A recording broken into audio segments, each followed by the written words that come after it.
ওরে চাঁদ উঠছে। কই? ওই যে ওই যে ওই কই? ওরে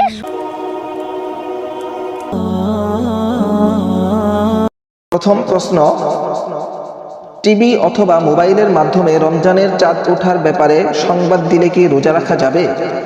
এই প্রশ্নের জবাব হলো, যদি চাঁদ দেখা কমিটির পক্ষ থেকে টিভি অথবা মোবাইলের মাধ্যমে এভাবে এলান করা হয়, আমাদের নিকট চাঁদ দেখার ব্যাপারে নির্ভরযোগ্য ব্যক্তিগণ সাক্ষ্য দিয়েছে, তাদের সাক্ষ্যের ভিত্তিতে চাঁদ দেখা প্রমাণিত হয়েছে, সুতরাং জানানো যাচ্ছে যে আগামীকাল রোজা, তাহলে উক্ত সংবাদের মাধ্যমে রোজা রাখা যাবে।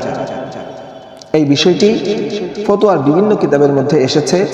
রদ্দুল মুহতার, আল ফিকহুল ইসলামী ওয়া আদিল্লাতুহু এবং ফতোয়ায়ে মাহমুদিয়া, এই সকল কিতাবের মধ্যে এসেছে এবং সহিহ বুখারীর মধ্যেও আসছে। আর